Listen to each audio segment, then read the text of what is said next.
Ассаламу алейкум рахметуллахи баракатуху. Ардақты мұсылман бауырлар, біздің кезекті шаруа көлік жай қақпасы. Екі жаққа ашылатын, екі жаққа кітапша ашылатын түрі. Соның жұмыстарын бастап жатырмыз. 3 метр, ені биіктігі 2 метр. Рамкасы 63 миллиметрлі болатын угольник, және арасындағы листерді жалғаушы профиль труба 40-40. Соны енді рамкіледік, диагональ шығарып, енді мына жерге топса отырғызайын деп жатырмыз. Сол үшін біз струбцендерді арнайлап қыстық, және де арасына бір 3-4 миллиметр болатын зазор тастап кеттік. Ашылып жабылуына көп әсері бар, осындай зазор қалуы керек. Және негізгі ішінің размерінен 1 сантиметрдей азаңда болдық профильді. Екі шетіне 5-6 миллиметр тимей тұруы үшін. Енді араларындағы рамкілерін тоқимыз. Соған дейінгі жұмыстар. Топсаларын сваркіледік. Біз осы жүйені оңайлау көреміз. Бірінші рамкасын бөлекше сваркілей аламыз. Негізі бұлай 4 бұрышты рамкадан тұрады ол. Бірақ ол 4 бұрышты рамка құрастырғанын осы тәсілді оңай көреміз. Не қара? Бөлекше енді осыған шетіне рамка құрастыра береміз. Сол ар жағы да дәл солай. Аман ба, Мафрус, қалайсың?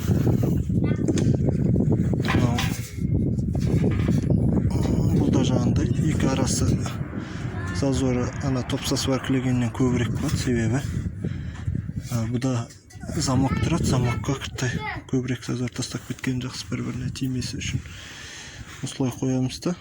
Мынау жаңа екі ортасы ғой, осыған аст үстінен ана топса жақтағы профильге жалғанады деген сөз ғой. Осылай ұйымдастырып істеп жатырмыз.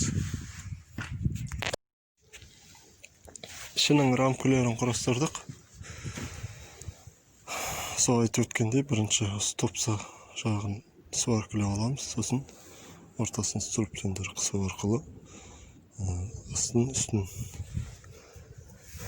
үстіңгі қабырғаларын дәнекелейміз, және арасын бөлініп тұр деп ойлайтын шығарсыздар. Екі лист бірге осы жерге, енді листің размері 1 метр ғой. Мына шеттен осы ортаға дейін бір лист келеді мына жерге дейін.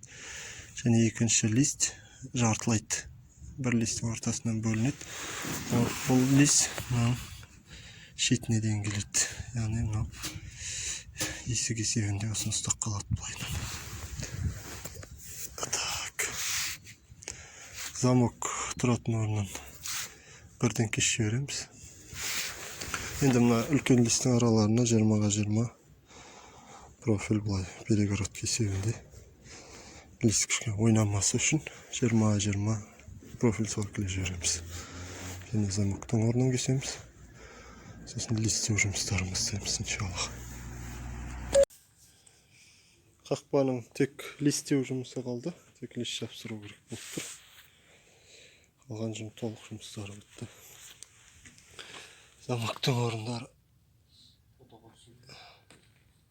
ойылып кесілді. Замок тұратын орында және де ілгіш орындарды кесілді. 20-20 перегородкілер. Жайт отырған. Енді лист қою жұмыстарын жасаймыз.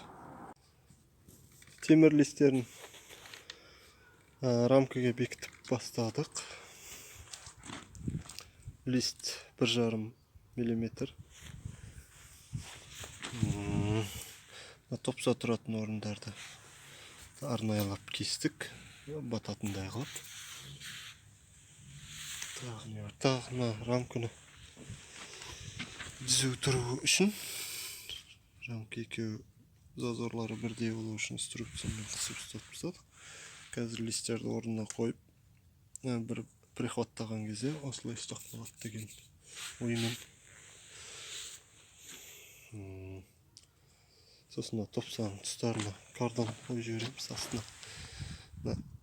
Астында рамка бар, 40-40 рамка бар, сонымен листтің арасына міндетті түрде кардан қоямыз. Осындай 10-12 сантиметр қылып. Астына да дәл солай.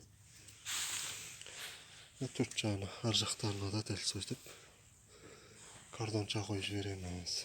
Құрттай 1-2 мм профиль мен листтің арасында зазор болуы керек.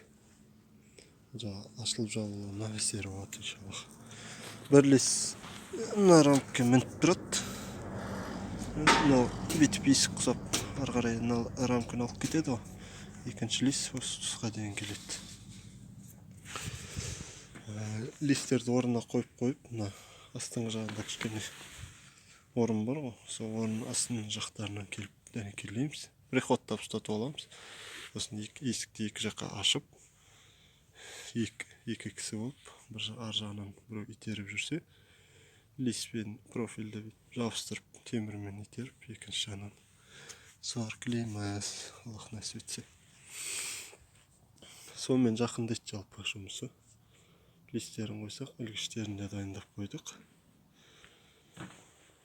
Ілгіштері. Так, мына 12-лік арматура екен, 12 мм арматура болу керек, соған 15-лік тұрғаны пайдаланып, осындай ілгіштер жасаймыз. Осы бағыштар қоямыз, бүйтіп. Сонымен ілінеді. Көлік жай қақпасы. Толық жұмысы бітті, тек бояу шашу жұмыстары қалды. Так, мынау бірінші киіліп ілінетін тұсы замоктың орны бар. Мынау соған барып алқаланады. Не өзгеріс бар басқа. Толығымен бітті, енді краска шашамыз, сосын иншаллах орнына орнатамыз.